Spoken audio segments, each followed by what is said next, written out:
Bismillahirrahmanirrahim. Assalamualaikum warahmatullahi wabarakatuh. Alhamdulillahirabbil alamin. Wassalatu wassalamu ala asyrafil anbiya'i wal mursalin wa ala alihi wa sahbihi ajma'in. Amma ba'du. Puji dan syukur marilah kita panjatkan kehadirat Allah Subhanahu wa taala yang telah memberi kita nikmat iman, Islam, dan kesempatan untuk kembali bersua dalam program yang kita cintai, Kamar Renungan, di channel Fikir dan Rasa Gali P. Saputra. Dan tentu saja, kita kembali di segmen spesial Anda Bertanya, Islam Menjawab. Telah hadir di tengah kita guru kita yang mulia, Ustadz Abdurrahman. Assalamualaikum Ustadz. Waalaikumsalam warahmatullahi wabarakatuh. Ya akhi kari. Dan seluruh jamaah Kamar Renungan dimanapun Anda berada. Semoga Allah senantiasa merahmati kita semua. Amin ya robbal alamin. Ustadz, ini kita masuk ke pertanyaan yang sangat sering masuk ke redaksi kami. Sebuah fenomena keresahan kolektif di zaman modern ini. Banyak jemaah kita yang ingin sekali taat, ingin menjaga sholat 5 waktu, namun mereka terhalang oleh kondisi yang di luar kendali mereka. Ada yang sehari-hari berjuang di kemacetan jalan tol berjam-jam saat waktu sholat tiba. Ada yang diamanahi ujian sakit, harus menggunakan kursi roda. Bahkan ada yang terbaring lemah di tempat tidur rumah sakit. Mereka resah, Ustadz. Mereka bertanya, apakah sholat saya sah? Apakah saya berdosa karena tidak bisa berdiri? Apakah saya harus meninggalkan sholat? Seolah-olah ada kesalahpahaman bahwa ibadah itu harus kaku dan sempurna, sehingga ketika tidak mampu, mereka memilih putus asa. Bagaimana Islam memandang fenomena keresahan ini, Ustadz? Ya akhi, Masya Allah. Ini pertanyaan yang mewakili hati banyak umat. Keresahan itu, jika didasari oleh keinginan untuk taat, adalah keresahan yang terpuji. Itu tanda masih hidupnya iman.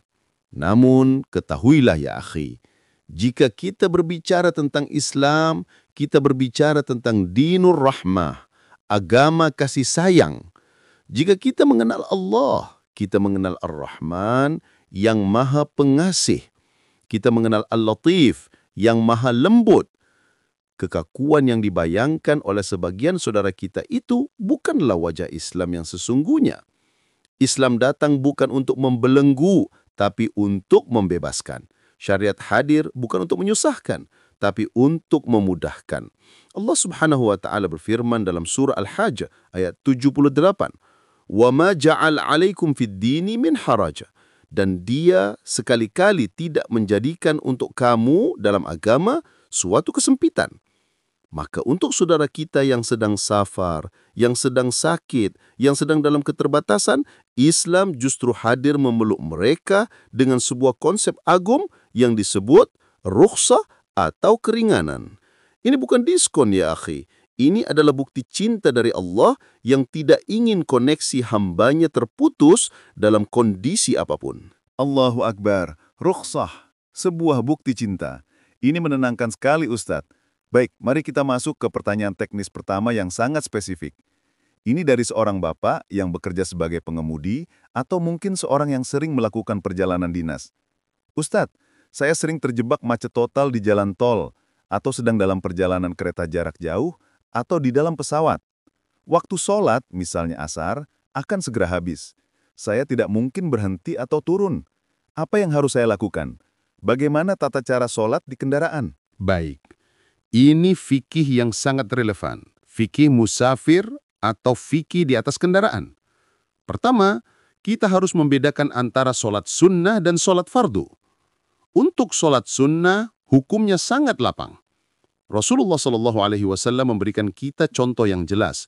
Dalam hadis yang diriwayatkan oleh Jabir bin Abdullah radhiyallahu anhu, beliau berkata, Rasulullah SAW biasa sholat sunnah di atas kendaraannya, menghadap kemanapun kendaraan itu menghadap. Muttafaqun alaih. Asbabul wurud atau konteks hadis ini adalah ketika Nabi dalam perjalanan atau safar. Ini menunjukkan bahwa untuk sholat sunnah seperti duha, witir, atau sholat sunnah mutlak, kita boleh melakukannya di atas unta. Dan di zaman sekarang, di atas mobil, kereta api, atau pesawat, tanpa harus menghadap kiblat dan cukup dengan isyarat. Itu untuk sholat sunnah ya Ustadz. Bagaimana dengan sholat fardu yang 5 waktu? Ini yang sering jadi keresahan utama. Benar. Untuk sholat fardu, kaidah asalnya atau azimahnya harus sempurna syarat dan rukunnya. Harus berdiri, menghadap kiblat, ruku dan sujud yang sempurna di tempat yang suci. Maka jika kita di dalam mobil dan bisa menepi di rest area atau masih terdekat, wajib hukumnya untuk turun dan sholat seperti biasa. Jangan bermudah-mudah sholat di mobil jika kita bisa berhenti. Akan tetapi, dan ini jawaban untuk penanya, jika kita berada dalam kondisi darurat yang tidak memungkinkan kita berhenti, 1. Macet total di tol dan waktu sholat akan habis. 2. Di dalam kereta api yang tidak berhenti. 3. Di dalam pesawat yang sedang terbang. 4. Di atas kapal laut yang bergoyang dan sulit menentukan kiblat. Maka disinilah rukhsah itu berlaku. Para ulama menyebutnya dengan sholat lihurmatil waqti, yaitu sholat untuk menghormati waktu. Sholat lihurmatil waqti. Bagaimana tata caranya Ustadz? Tata caranya adalah sebagai berikut. Lakukan semampunya, sesuai firman Allah di surat Al-Baqarah ayat 286. La yukallifullahu nafsan illa wus'aha. Allah tidak membebani seseorang melainkan sesuai dengan kesanggupannya. Coba kita bedah sedikit kata wus'uha, wus'uha. Dari sisi balaghah, Allah tidak menggunakan kata quwatiha, tapi wus'uha, kelapangannya, kapasitasnya. Ini lebih lembut. Allah hanya meminta kita beribadah sesuai kelapangan kita, bukan di luar batas kemampuan kita. Maka teknisnya, 1, bersuci. Jika ada air, misalnya di toilet kereta atau pesawat, berwudulah dengan sempurna. Jika tidak ada air atau sangat sulit, lakukan tayamum. Debu untuk tayamum bisa menggunakan debu yang menempel di kursi, dinding pesawat, atau jendela. Cukup menepukkan kedua tangan, tiup, usap ke wajah, lalu usap ke kedua punggung tangan. 2. Menghadap kiblat. Sebisa mungkin, berusahalah menghadap kiblat. Jika di mobil atau kereta, mungkin sulit. Namun jika di pesawat, biasanya ada monitor yang menunjukkan arah kiblat. Usahakan menghadap kiblat, setidaknya saat takbiratul ihram. Jika setelah itu kendaraan berubah arah, dimaafkan. Jika tidak memungkinkan sama sekali, sholatlah menghadap kemanapun kendaraan itu menghadap. 3. Posisi. Lakukan sambil duduk di kursi Anda. 4. Ruku dan sujud. Ini kuncinya. Lakukan dengan ima atau isyarat. Saat ruku, bungkukkan badan Anda sedikit, lebih rendah dari duduk biasa. Saat sujud, bungkukkan badan Anda lebih rendah lagi daripada saat ruku. 5. Rukun lainnya, bacaan iktidal, duduk di antara dua sujud, tasyahud, semua dilakukan dalam posisi duduk di kursi tersebut. Jelas sekali Ustadz. Nah, ada satu pertanyaan lanjutan yang krusial. Setelah kita sholat lihurmatil waqti di kendaraan tadi, apakah nanti saat kita sudah sampai di tujuan, misalnya di rumah, kita wajib mengulang, mengqodho atau i'adah sholat fardu tersebut? Ini adalah pertanyaan fikih yang penting dan para ulama kita memiliki pandangan yang berbeda yang semuanya didasari oleh dalil dan kasih sayang. Pendapat pertama, jumhur atau mayoritas ulama seperti mazhab Syafi'i dan Hambali, mereka berpendapat bahwa sholat fardu di atas kendaraan yang bergerak yang menyebabkan hilangnya syarat seperti berdiri sempurna atau sujud sempurna adalah sholat lihurmatil waqti, untuk menghormati waktu, dan wajib diiadah, diulang ketika sudah sampai di tempat tujuan yang memungkinkan sholat sempurna. Hujahnya kuat karena rukun dan syaratnya tidak terpenuhi. Pendapat kedua, sebagian ulama, termasuk mazhab Hanafi, mereka berpendapat bahwa jika kondisi darurat itu seperti di pesawat atau kereta api, tidak memungkinkan dia turun sama sekali dan dia telah berusaha sholat semampunya, fattaqullaha mastata'tum, maka sholatnya sah dan tidak perlu diiadah. Lalu, kita sebaiknya mengambil pendapat yang mana, Ustadz? Ya ahi, kedua pendapat ini mulia. Namun Imam Al-Ghazali dalam Ihya Ulumuddin mengajarkan kita fiqhul aulawiyat, fikih prioritas. Prioritas tertinggi adalah jangan sampai meninggalkan sholat pada waktunya. Saran saya untuk mengambil jalan ihtiyat hati-hati dan keluar dari perbedaan pendapat khilaf. Jika kita masih memiliki banyak waktu di tempat tujuan nanti, sangat dianjurkan untuk mengiadah, mengulang sholat fardu tadi. Ini untuk menyempurnakan ibadah kita dan menenangkan hati. Namun jika seseorang, misalnya pilot atau masinis yang hidupnya selalu dalam kondisi itu, atau jika dia sampai di tujuan sudah masuk waktu sholat berikutnya dan merasa berat, maka mengambil pendapat yang tidak perlu mengulang, pendapat Hanafi pun memiliki dasar yang kuat. Karena Islam adalah yusra, mudah. Intinya, lakukan sholat pada waktunya di kendaraan semampumu. Dan jika mampu, sempurnakan, ulangi saat tiba. Jangan sampai karena bingung harus mengulang atau tidak, kita malah tidak sholat sama sekali. Itu kesalahan fatal. Subhanallah. Jelas sekali Ustadz. Jadi tidak ada alasan lagi meninggalkan sholat karena macet atau di pesawat. Ini benar-benar membuka wawasan kita tentang betapa rahmat Allah itu sangat luas. Kita seringkali membatasi rahmat Allah dengan pikiran kita yang sempit, padahal syariatnya begitu lapang. Baik Ustadz, kita beralih ke kondisi kedua. Ini dari jamaah yang diuji dengan sakit sehingga harus menggunakan kursi roda, baik di rumah maupun saat harus berobat ke rumah sakit. Pertanyaannya Ustadz, bagaimana tata cara sholat yang benar bagi pengguna kursi roda? Ya akhi, semoga Allah mengangkat penyakit saudara-saudara kita yang sedang diuji sakit dan menjadikannya kafarah, pengubur dosa bagi mereka. Ini adalah fikih sholatul marid, sholat orang sakit. Dasar utamanya adalah hadis agung dari Imran bin Husain radhiyallahu an. Beliau menderita sakit wasir atau bawasir, lalu beliau bertanya kepada Rasulullah SAW mengenai sholatnya. Maka Nabi SAW bersabda, dan ini adalah kaidah emas. Salli qa'iman, fa in lam tastati' fa qa'idan, fa in lam tastati' fa ala jambin.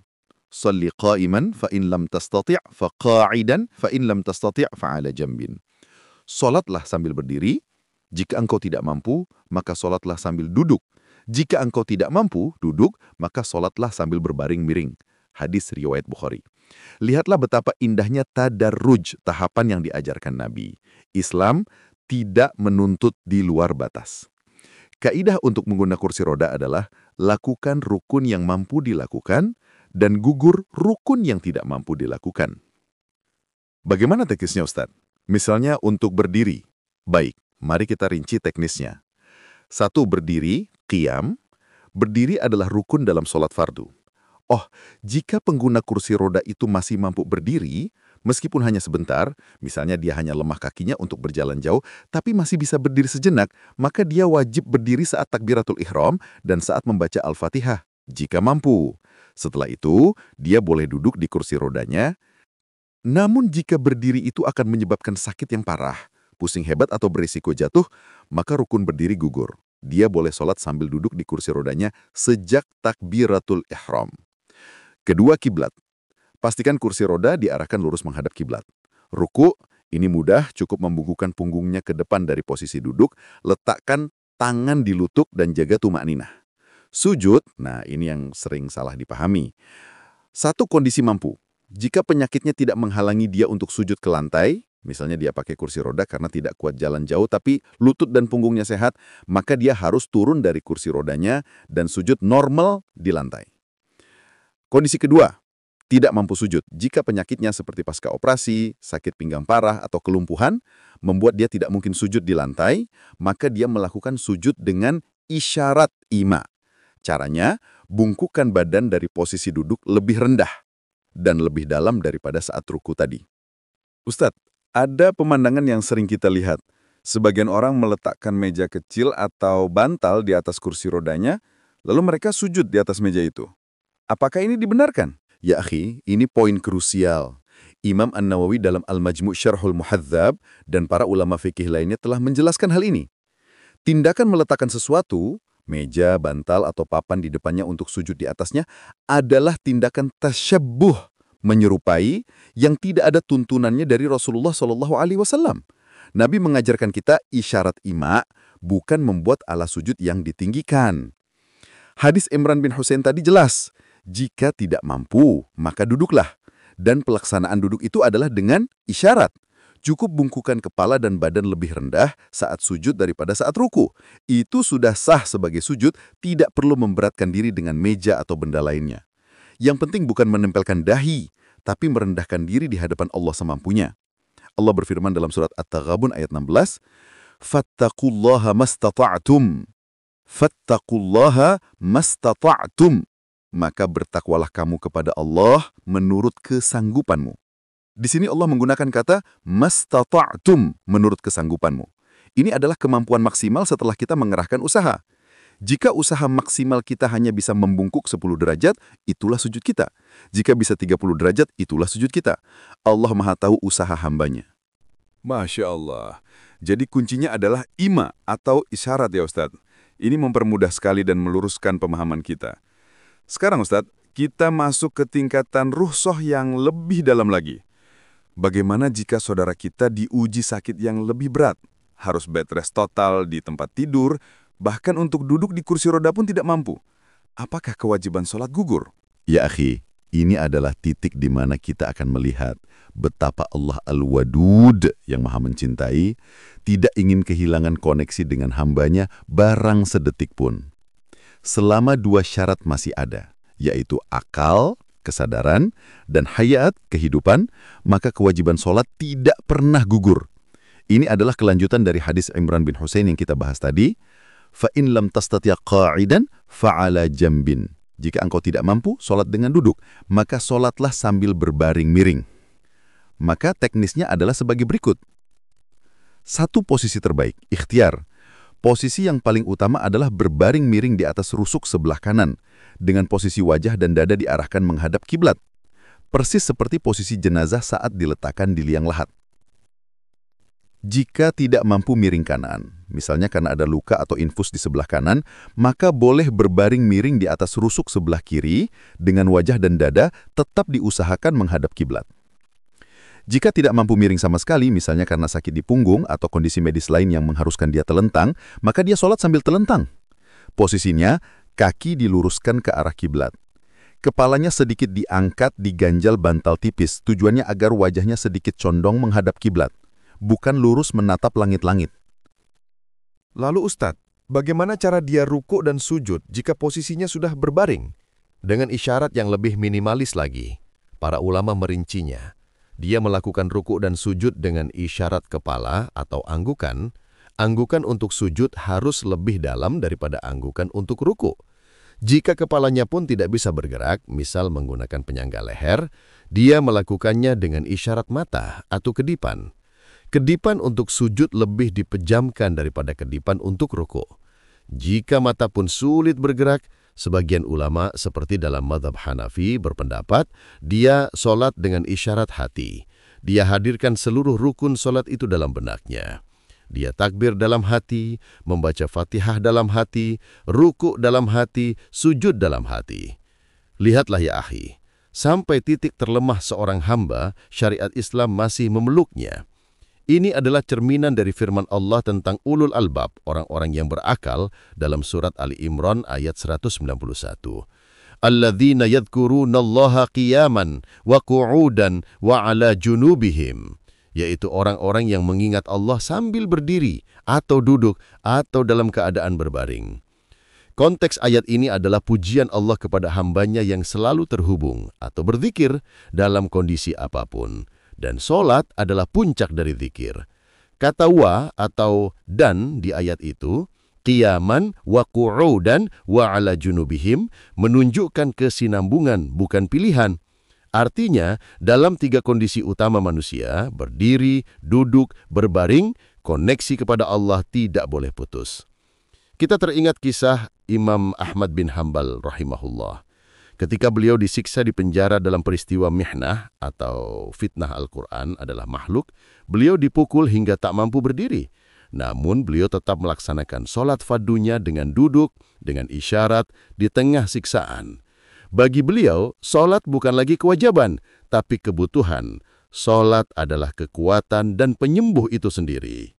Allahu Akbar, Allahu Akbar. Lirih rasanya hati ini Ustadz. Betapa seringnya kita yang sehat, yang bisa berdiri sempurna, yang bisa sujud dengan nyaman di atas karpet empuk, justru melalaikan sholat. Sementara saudara kita yang diuji sakit, Islam tetap memuliakan mereka dengan cara sholat yang paling mungkin mereka lakukan. Ustadz, sebagai rangkuman dari 3 kondisi kendaraan, kursi roda, dan berbaring, apa hikmah dan filosofi agung yang bisa kita petik dari semua rukhsah ini? Ya akhi, ada beberapa pelajaran besar yang harus kita bawa pulang ke dalam kamar renungan kita masing-masing. Pertama, hikmah bahwa solat pada hakikatnya adalah mi'raj ruhani. Solat adalah dialog privat antara seorang hamba dengan Robnya. Fisik kita boleh terbatas oleh kemacetan, oleh penyakit, oleh kursi roda, atau oleh tempat tidur. Tapi ruh kita tidak boleh terpenjara. Rukhsah ini adalah cara Allah membebaskan ruh kita agar tetap bisa mi'raj menemuinya, meskipun jasad kita sedang lemah. Kedua, filosofi Asma'ul Husna. Rukhsah ini adalah manifestasi nyata dari nama Allah Ar-Rahman yang Maha Pengasih, Ar-Rahim yang Maha Penyayang, dan Al-Latif yang Maha Lembut. Allah tahu kelemahan kita, Allah tahu keterbatasan kita, dan karena cintanya, Allah tidak berkata, jika tidak bisa sempurna, tinggalkan saja. Tidak, Allah justru berkata, lakukan semampumu, aku terima ibadahmu. Ketiga, ini adalah hujah atau bantahan atas diri kita yang sehat. Jika orang yang di kursi roda dan di tempat tidur saja wajib sholat dengan isyarat, lalu apa alasan kita yang sehat, yang bisa berlari, yang bisa melompat, untuk menunda-nunda sholat atau bahkan meninggalkannya hanya karena alasan meeting, sibuk bekerja, atau malas? Na'udzubillahi min dzalik. Maka, solusi konkret dari fenomena keresahan di awal tadi adalah, pertama, jangan pernah tinggalkan sholat. Apapun kondisinya, selama akal dan nyawa masih ada. Kedua, pelajari fikih. Ilmu itu cahaya. Dengan ilmu fikih, khususnya fikih rukhsah, kita tidak akan resah, kita tidak akan bingung, dan kita tidak akan bersikap kaku atau jumut. Ketiga, syukuri nikmat sehat. Cara terbaik mensyukuri nikmat sehat adalah menggunakan anggota badan ini untuk sholat yang sempurna, yang tumakninah, yang khusyuk. Keempat, syukuri nikmat sakit. Cara mensyukuri nikmat sakit atau safar adalah dengan tetap sholat semampu kita sebagai bukti cinta dan ketaatan kita kepada Allah. Masya Allah, sebuah kesimpulan yang sangat mendalam dan menyentuh Ustadz. Terima kasih atas pencerahannya. Jemaah kamar renungan yang dimuliakan Allah, sungguh tidak ada lagi alasan bagi kita. Uraian Ustadz Abdurrahman telah menjawab tuntas semua keresahan teknis, sekaligus memberikan kita nutrisi filosofis yang menggetarkan jiwa. Ustadz, sebagai penutup, mungkin ada ajakan muhasabah dan doa untuk kami semua? Ya akhi, mari kita semua menundukkan hati kita sejenak. Ajaklah diri kita muhasabah. Tanyakan pada diri kita malam ini, sudahkah sholatku hari ini lebih baik dari sholat saudara-saudaraku yang di kursi roda? Seberapa sering aku yang diberi kelapangan di rest area, tapi aku bablaskan sholatku demi mengejar dunia? Seberapa sering aku yang sehat, tapi rukuk dan sujudku lebih cepat dari orang yang sholat dengan isyarat karena menahan sakit? Betapa pengasihnya Allah padaku, namun betapa sering aku melupakannya. Mari kita berdoa. A'udzu billahi minasyaitonir rajim. Bismillahirrahmanirrahim. Allahumma salli ala Muhammad wa ala ali Muhammad. Ya Allah, Ya Rahman, Ya Rahim, ampuni kami ya Allah. Ampuni kelalaian kami dalam salat kami. Ampuni kami yang sering menunda-nunda panggilan-Mu padahal nikmat-Mu tak pernah tertunda untuk kami. Ya Allah, Ya Syafi, yang maha menyembuhkan. Angkatlah penyakit saudara-saudara kami yang sedang terbaring sakit. Jadikan sakit mereka sebagai penggugur dosa. Dan jadikan salat mereka meski dengan duduk atau berbaring, sebagai pemberat timbangan amal mereka di yaumil mizan.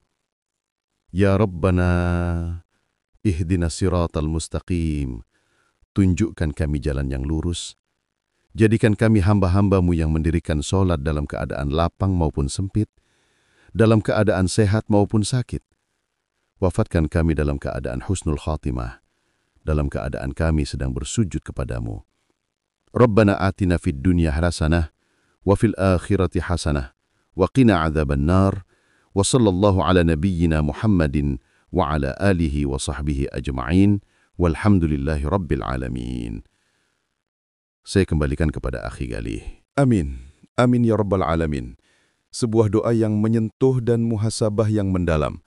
Terima kasih banyak Ustadz Abdurrahman atas ilmu dan waktunya. Jamaah Kamar Renungan, semoga apa yang kita bahas hari ini tidak hanya menjadi pengetahuan, tapi menjadi amalan yang menghidupkan hati kita. Saya Gali Api Saputra mewakili seluruh kru channel Fikir dan Rasa Gali Api Saputra, pamit undur diri. Wabillahi taufik wal hidayah, wassalamualaikum warahmatullahi wabarakatuh. Waalaikumsalam warahmatullahi wabarakatuh.